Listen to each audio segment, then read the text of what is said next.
Nós vamos ler um texto da palavra de Deus no livro de Atos, no livro de Atos, capítulo de número 11.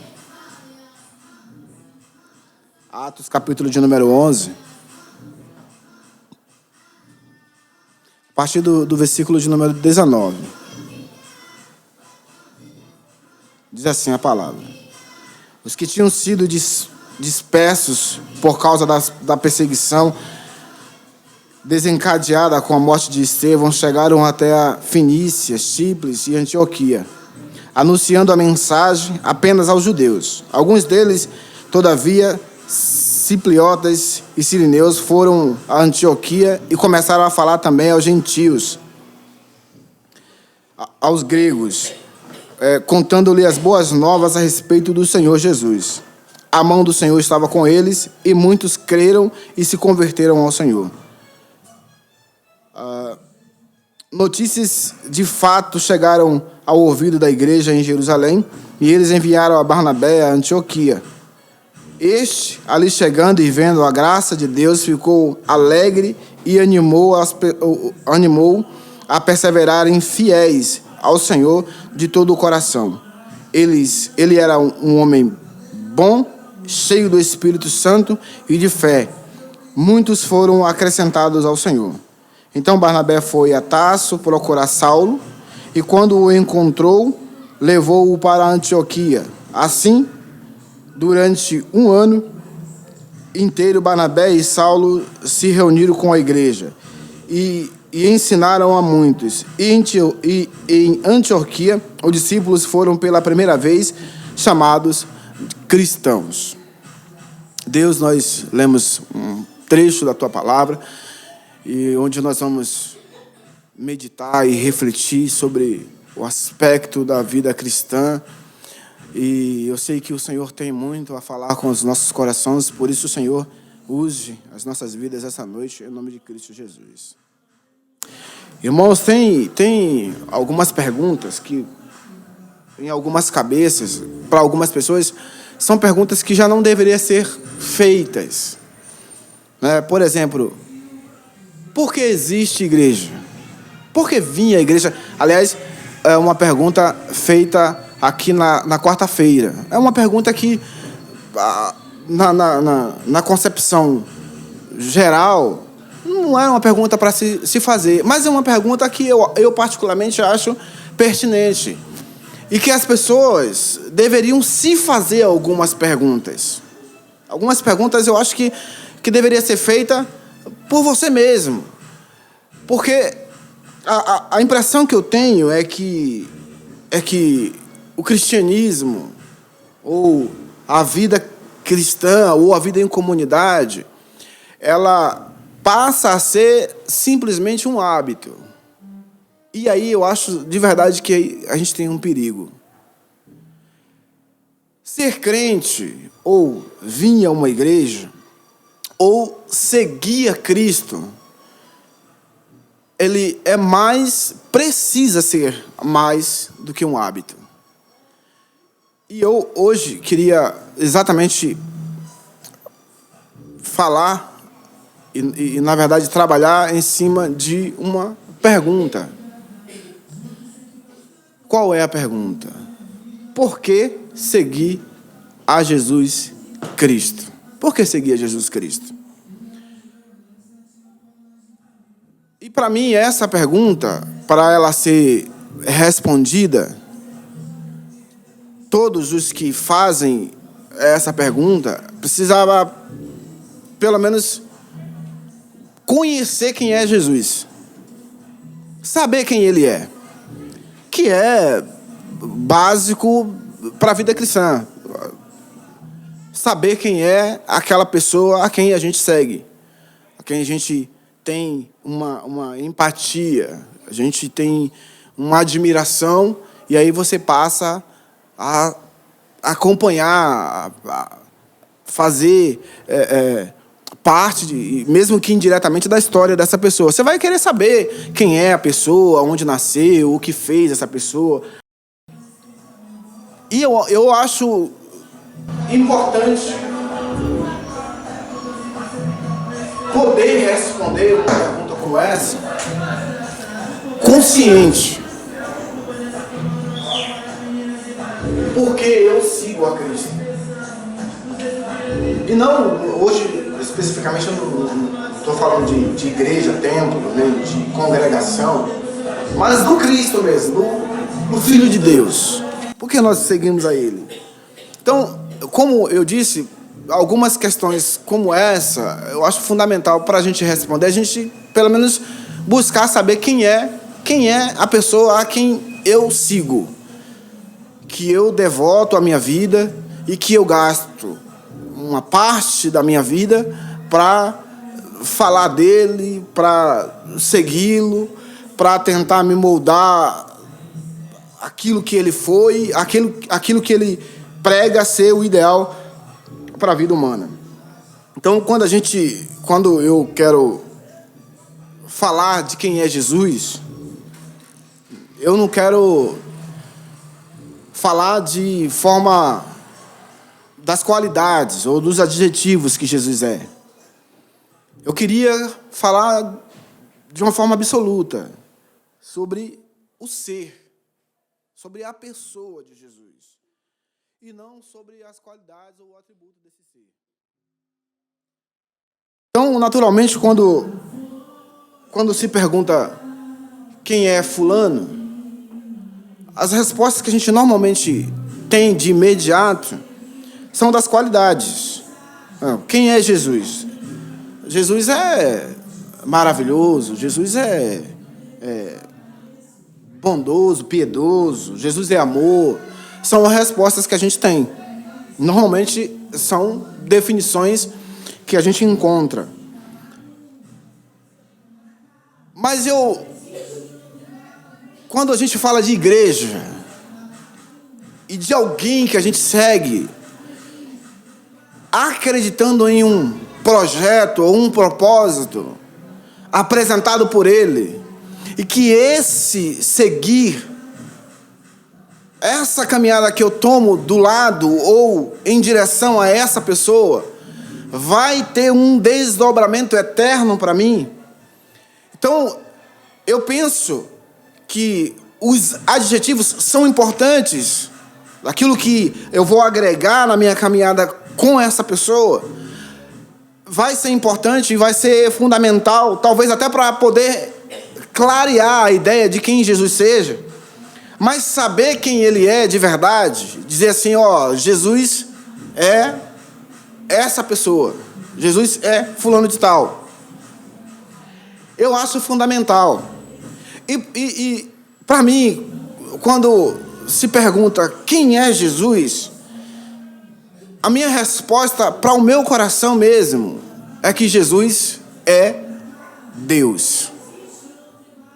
Jesus é Deus. E eu não vejo, para mim, eu não tenho a menor preocupação quando as pessoas dizem, não, Jesus é um homem, uma pessoa que viveu entre nós. Mas as Escrituras estão cheias de palavras, de expressões dele mesmo, dizendo que ele é Deus. Por exemplo, o Evangelho de João, no capítulo 10, ele vai dizer que ele e o Pai é uma só pessoa. Jesus e Deus é uma só pessoa. Jesus, também ele usa uma expressão, também no Evangelho de João, no capítulo 8, versículo de número 59, quando perguntam quem ele é, ele diz, eu sou. E essa é uma aplicação direta do Antigo Testamento, falando uma resposta de Deus, quando o Moisés vai para resgatar o povo no Egito, e ele diz assim, quando eles me perguntarem a respeito de quem me enviou, eu represento quem? Quem sou eu? Ou a quem eu represento? O que eu vou dizer para ele? Diga que o eu sou me enviou a vocês. Essa expressão de Jesus é uma expressão bem semelhante. O eu sou, ou Jeová, ou Javé. Então, para mim, eu não sigo uma pessoa comum.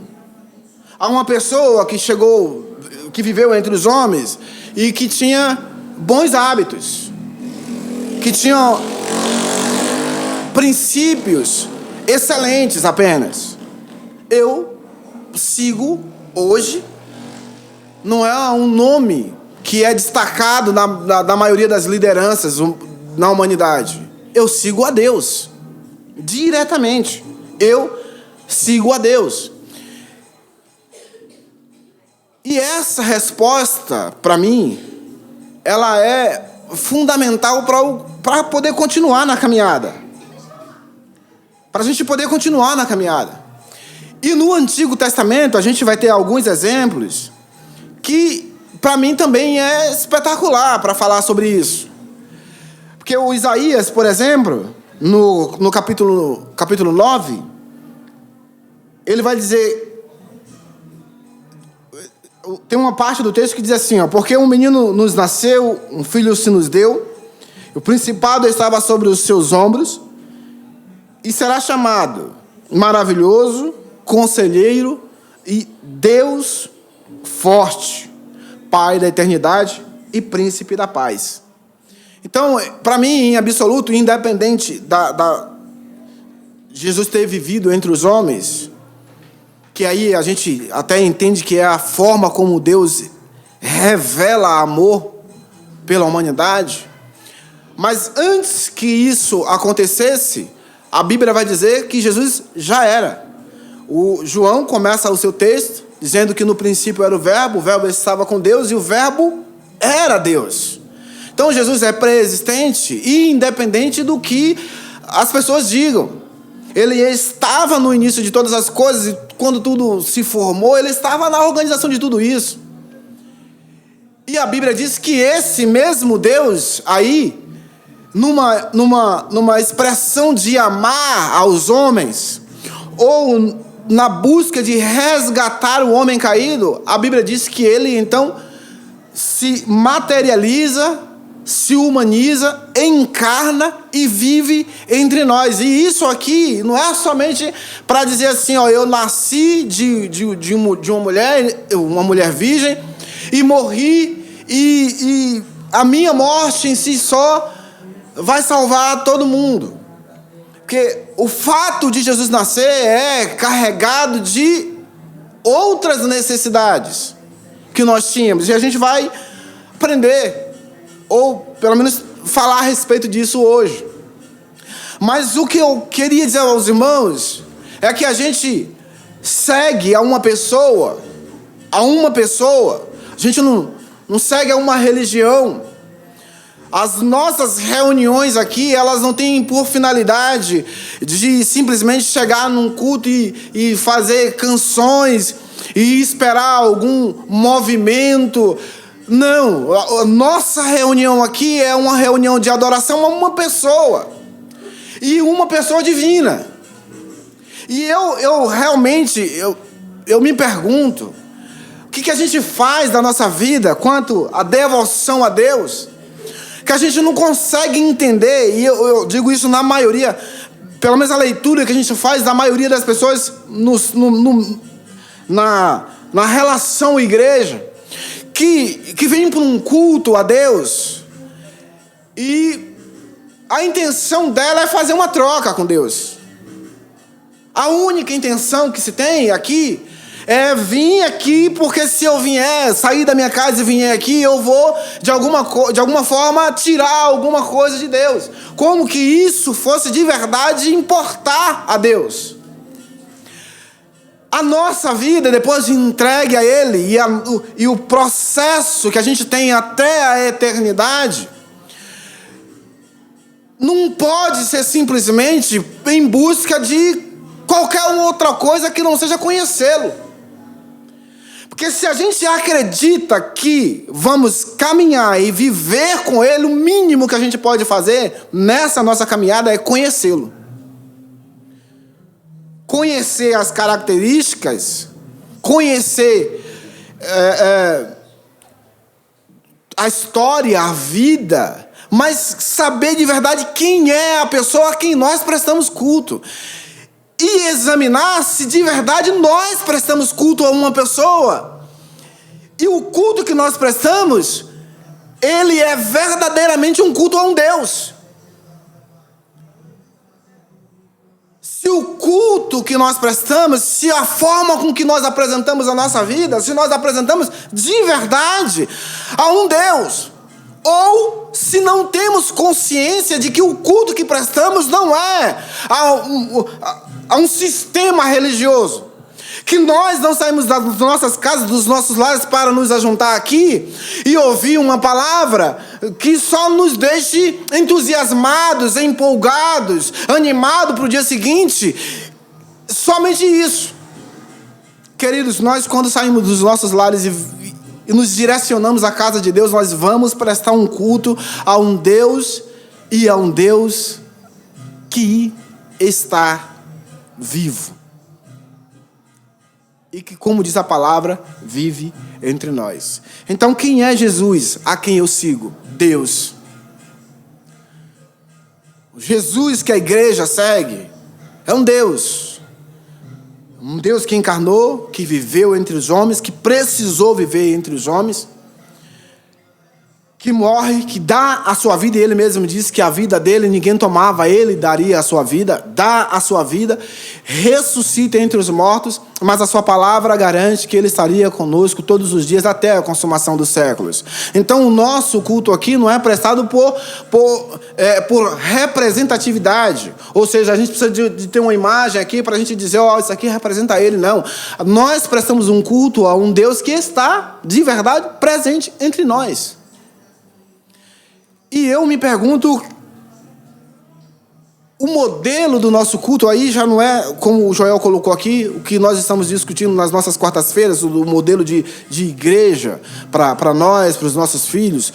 É um modelo de culto que apresentamos a um Deus que é vivo, que está entre nós. O nosso culto não é um ritual que a gente faz e é uma representação que vai ser canalizada, não. Ele recebe o nosso culto diante de nós. Então a igreja dizer que Deus está entre nós não é errado, porque a Bíblia, aliás, ele mesmo disse isso, ele está entre nós. Está conosco, através do Espírito Santo. Ele está conosco. Então nós não seguimos a um Deus que está morto, a um Deus que simplesmente é representado. Não, ele fez questão de dizer assim, eu estarei com vocês. Eu estarei. Vão, preguem o meu evangelho, levem a minha palavra, eu estarei com vocês. Quem é Jesus a quem a gente segue? Ou por que seguir a Jesus? E se nós queremos saber a razão por que seguimos, para mim é fundamental saber quem Ele é. E para a igreja é fundamental reconhecer que Ele é Deus, Senhor e Deus em nossas vidas. Então conhecer eu acho que é fundamental. Agora é preciso saber que se nós vamos seguir alguém, esse alguém, ele exerce influência. E quais influências ele tem sobre a nossa vida? O que ele tem para nós? O que nos atraiu? O que nos aproximou dessa pessoa para que de um determinado tempo da vida a gente decidisse que iríamos segui-lo e gastar toda a nossa vida buscando obedecê-lo ou buscando ter uma vida próxima daquilo que ele estabeleceu como ideal para aqueles que fossem seus seguidores. O que ele nos ofereceu? E a Bíblia vai dizer que a encarnação de Cristo tinha um propósito. A encarnação de Cristo tinha um propósito, que era de salvar ou resgatar o homem de uma condenação eterna. Então Jesus, quando ele encarna, ele vem para resgatar a humanidade. E ele mesmo diz isso, que o Filho do Homem veio dar a sua vida em resgate de muitos, no livro de Mateus, no capítulo de número 20. Então a vida de Jesus encarnada, ela serve de resgate para nós. o que nos atraiu? O que nos atraiu? Ele mesmo. Porque Ele é o sacrifício de Deus por nós. A Bíblia diz que Jesus era um homem, e como homem, Ele viveu sem pecado. Eu disse aos irmãos que era importante a encarnação de Cristo. Porque o pecado, ele entra no mundo, segundo as Escrituras, por intermédio do homem. Ou seja, Adão, ele tinha uma relação perfeita com Deus, tinha uma comunicação diária com Deus, e Adão desobedece, comete um pecado, separa-se de Deus, e essa separação obviamente não interessava a Deus, e Deus prepara tudo para que houvesse possibilidade dessa relação que Adão viveu com ele, a humanidade pudesse viver de novo. Mas o pecado de Adão, o pecado que Adão comete, que separa o homem de Deus, ele entra nas gerações posteriores e nos alcança. Então Adão era homem, e a Bíblia diz que por um homem entrou um pecado no mundo, e que também por intermédio de um outro homem, que esse pecado seria expiado. E aí é interessante porque Jesus vive como homem, Ele é tentado, Jesus é provado, Jesus é perseguido, de todas as formas os homens e o diabo buscam um meio para fazer Jesus pecar e perder o foco daquilo que Ele veio para fazer. Ele viveu todas as possíveis tentações que os homens podem viver e que Adão viveu. E a Bíblia diz que como homem, ele obedeceu e foi obediente a Deus em todos os momentos da sua vida. Então, um Deus que encarna com a ideia de resgatar os homens por intermédio do seu sacrifício. E a morte de Jesus Cristo era fundamental se Ele fosse um cordeiro sem mácula, sem pecado. E o que nos atrai nele é exatamente o fato dele viver entre os homens na mesma condição que nós, numa geração, quem sabe, parecida com a nossa, com todas as possibilidades de pecado, com todas as janelas da maldade exposta a ele. E a Bíblia diz que ele viveu nesse contexto de vida e não comete nenhum pecado. E mesmo assim a Bíblia diz que ele dá a sua vida e se faz pecador por nós que somos pecadores. Ele entrega a sua vida sem mácula, sem defeito, atravessa um período da vida humana sem cometer nenhum erro. E essa ação também é por amor a nós. Porque quando ele entrega a sua vida, ele resgata ou dá a possibilidade de todos os homens se aproximar de outra vez de Deus. Então, o que Jesus tem para nós e o que nos atrai nele? A salvação gratuita dada através dele, que veio de Deus para as nossas vidas. Depois dele, não é mais preciso fazer sacrifício. Depois dele, não é preciso mais oferecer holocausto, porque tudo estava estabelecido nele. A vida que Jesus sacrificou era equivalente ou nivelada com a vida que Adão tinha antes do pecado. Era nivelado com o estilo de vida que Adão vivia antes de ter cometido pecado. Era como se Adão não tivesse cometido nenhum pecado, nenhum deslize, e ele precisasse entregar a sua vida por um filho seu. Era exatamente esse tipo de vida, esse modelo de vida que Cristo viveu para que o seu sacrifício pudesse cumprir as exigências da lei, que o cordeiro que fosse oferecido em sacrifício não tivesse nem defeito, nem mácula alguma. Então nós somos atraídos pela perfeição de Cristo. Nós somos atraídos por uma pessoa que viveu e que, mesmo com todas as possibilidades de ser atraído pela corrupção, ser atraído pelo modelo de vida da sua época, ser arrastado pela massa e ser colocado num lugar de rei, de um representante político na sociedade, mas ele preferiu viver com os homens humildes, com os pobres, preferiu viver aconselhando e aconchegando pessoas que não eram vistos pelos poderes da época, representando Deus entre os homens, viveu entre os homens e não cometeu nenhum deslize, como Adão vivia antes de conhecer o pecado. E nesse modelo de vida, nesse estado de vida, a Bíblia diz que ele dá a sua vida como sacrifício para que todos nós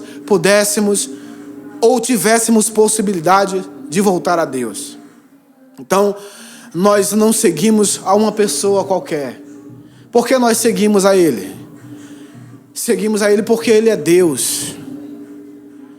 Seguimos a Ele porque, como Deus, Ele se materializa e entrega a sua vida por amor às nossas vidas, a fim de resgatar-nos de novo a uma condição de filho diante de Deus. Então, o que Ele tem para nós? O que Ele nos oferece? A salvação. E a nossa salvação é garantida única e exclusivamente em Cristo Jesus. O que Ele nos oferece? Paz no nosso coração. Por que Ele oferece paz? Ele diz assim que a minha paz eu vos dou e não as dou como o mundo a dá. Porque a paz de Jesus, ela excede o entendimento, as razões humanas. E aí eu acho interessante porque quando a Bíblia diz que nós temos a paz de Cristo, e a gente ouviu isso aqui da Simone na quarta-feira, que ela dizia assim, eu vivo diante da tribulação, das dificuldades da vida, dos dilemas da vida, dos dramas da vida que a vida me oferece, mas dentro de mim eu tenho paz, eu tenho tranquilidade. Ou seja, ter paz, a paz que Cristo dá, não quer dizer que a gente não vai ter tribulações na vida. Mas é na tribulação, dentro da tribulação, que a gente reconhece o estado de paz que Ele nos dá. Que supera as crises que vivemos. Que vivemos crises que às vezes chegamos a ponto de enlouquecer. Binha, pede pro Vitinho trazer essa garrafinha de água para mim. Vivemos a ponto de enlouquecer com as nossas crises. E por que não enlouquecemos? Por que não desistimos? Por que não abandonamos? Porque como muitos, não colocamos uma corda em um lugar tão alto, colocamos nos nossos pescoços e damos fim à nossa vida. Porque mesmo com a crise, se seguimos a Cristo, temos paz com Ele. E é possível atravessar uma vida inteira com tribulações e tendo paz em Deus.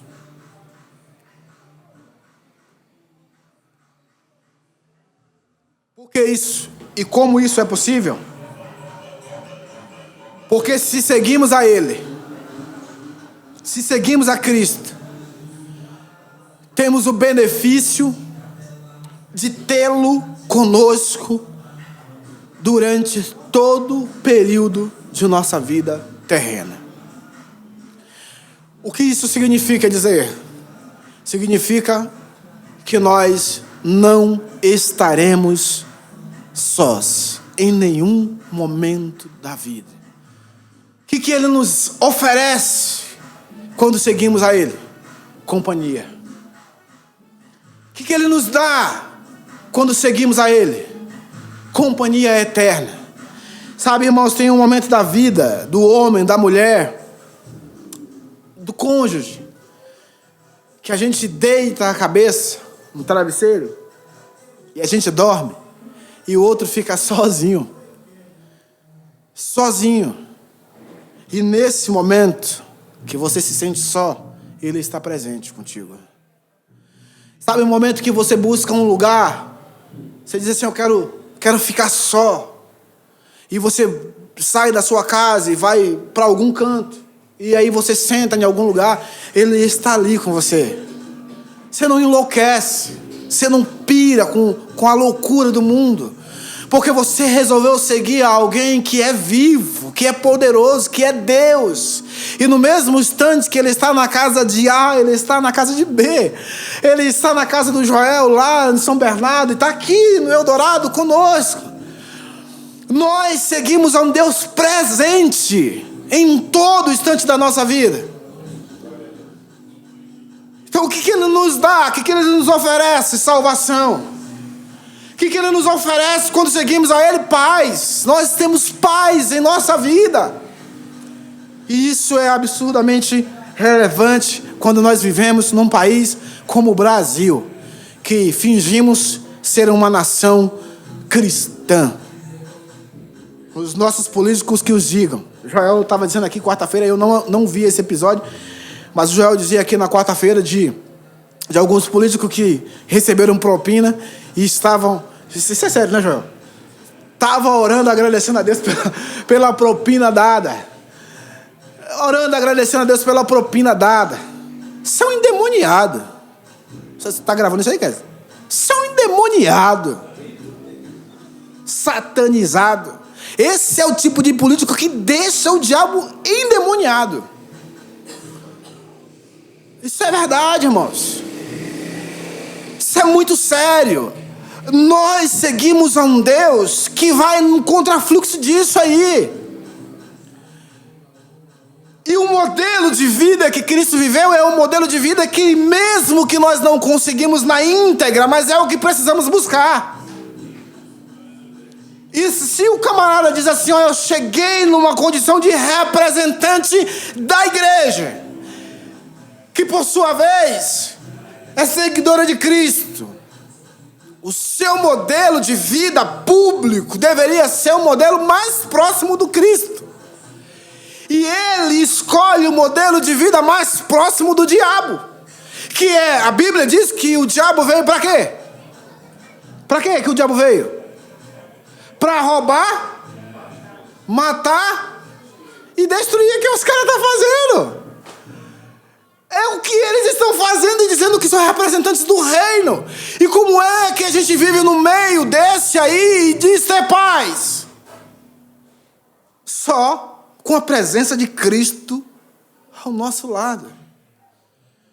Como é que eu olho para um representante meu, quer dizer, que diz ser meu representante, e o cara rouba a merenda escolar? Como é que eu olho para um representante meu que tira uma ambulância que deveria estar no hospital e coloca na garagem da igreja? Como é que eu vivo com um representante meu que deveria levar medicamento aos hospitais e ele transforma isso em propina para as suas reservas? E eu não enlouqueço com isso, porque eu tenho a presença de Deus em mim. E a Bíblia diz que Ele nos dá paz em meio às guerras.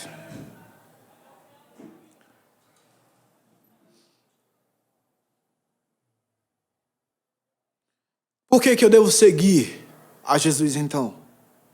Se eu o conheço como Deus, se eu sei que Ele me atrai, me oferece vida eterna, se eu sei que no meio dos conflitos Ele me dá paz, eu sigo a Cristo porque Ele é o caminho para Deus. Porque além de tudo que Ele fez, de dar a sua vida, de entregar a sua vida, a palavra diz que Ele se revela. Evangelho João, capítulo 14, ele diz: eu sou o caminho, eu sou a verdade e sou a vida. Jesus é o único caminho, o único caminho. Não é a comunidade Elos o caminho para Deus. Não é as Assembleias de Deus o caminho para Deus. As comunidades Brasil afora. Não são as ONGs caminhos para Deus. Caminho para Deus, a Bíblia diz que é só Jesus. Quer chegar a Deus? Quer chegar a Deus? Siga a Cristo. Por que eu devo segui-lo? Segui-lo para chegar a Deus. Ele diz que ninguém, absolutamente ninguém, vai ao Pai se não for por intermédio dele. Por que eu devo segui-lo? Porque ele é Deus. Porque ele salvou, deu a sua vida em resgate, a minha vida. Porque em meio às crises ele promove paz na minha alma. Por que eu devo segui-lo? Segui-lo porque ele é o único caminho para me levar de volta ao modelo primário, à matriz, ao modelo estabelecido por Deus lá no Éden, onde eu posso olhar para ele face a face e ele me chamar de filho e eu chamá-lo de pai. O único caminho e o único modelo para isso chama-se Jesus, o Cristo. E é por isso que eu devo segui-lo. Se eu quiser chegar a uma perfeição, o caminho é Jesus. A gente não tem outra forma. A igreja vive dependendo de ofertas, de caridades. Mas essas coisas não nos levam a Deus. A igreja vive orando. A igreja vive buscando santificação. Porque sem a santificação ninguém vê a Deus. E santificação é exatamente o que Cristo mostrou em si mesmo. Então, se ninguém pode ver a Deus sem ser santo, é exatamente assim que ninguém pode chegar a Deus sem a presença de Cristo Jesus. Por que eu devo seguir a Cristo? Porque Ele é um modelo de lealdade que nós temos que seguir. Eu imagino que na vida, e eu vou terminar com isso, todos nós temos os nossos projetos, os nossos ideais de vida. E eu penso que Jesus também deveria ter alguns. Por exemplo, Jesus precisou de juntar algumas pessoas a quem ele vai chamar de discípulos. E essas pessoas vão caminhar com eles. Jesus fez alguns milagres. Fez algumas benfeitorias diante do caos na sociedade em que ele vivia. Mas em nenhum momento Jesus colocou qualquer desses projetos que ele teve acima da lealdade ao projeto de Deus para a sua vida. A vontade de Deus era que ele cumprisse a sua missão de entregar e dar a sua vida por amor a muitos. E ele vai dizer que ele veio para cumprir a vontade de Deus. Então, nós seguimos a Cristo, primeiro por causa da sua lealdade a Deus. E a sua lealdade a Deus nos deu possibilidade de salvação. E depois, lealdade àqueles que entrega a sua vida a Ele e vive para segui-lo e buscar nele o modelo de vida para si. No Evangelho de Mateus, capítulo de número 28, essa expressão para a vida da igreja é fundamental. Eu estarei convosco todos os dias até a consumação dos séculos. Hoje, a lealdade de Cristo continua com a igreja que Ele estabeleceu a partir de si mesmo. Qual é a lealdade que Cristo tem hoje com a igreja? Está conosco. Independente do que aconteça. O Marcelo, ele vira mexe, ele diz que ele acredita que a gente vai viver em algum momento perseguição no Brasil, que essa facilidade que a gente tem de pregar o evangelho não vai ser como a gente tem até aqui. Eu nem sei se tem tanta facilidade com um negócio desse que a gente está ouvindo aqui do lado. Isso dificulta muito, viu? Mas é uma perseguição, Marcelo. Mas que venham as perseguições, Marcelo. Que venham os embates para a igreja. Porque a gente tem uma certeza que, independente do tipo de perseguição que venha, Ele estará conosco até a consumação dos séculos. Se as perseguições vierem para confrontar ou afrontar a igreja, se a perseguição vier para confrontar o que nós chamamos de fé em Cristo, nosso modelo de fé, se vier para confrontar a nós mesmos, se somos de verdade ou se temos consciência do cristianismo que pregamos, o que é verdade de fato, que devemos estar firmes nessa promessa, é de que independente do tipo de vida que vivamos, Ele estará conosco. Então nós seguimos a um Deus. Seguimos a um Deus. Seguimos a alguém que doa, que dá a sua vida para salvar as nossas vidas. Seguimos a alguém que promove paz em nossa vida. Seguimos a alguém que é leal a um projeto inicial, que é de entregar a sua vida. E seguimos a alguém que é leal a nós mesmos. Seguimos a um Deus que é leal às nossas vidas. Deu a sua vida por nós e permanece conosco até a consumação dos séculos. Que Deus em Cristo nos abençoe hoje e sempre. Amém. Amém.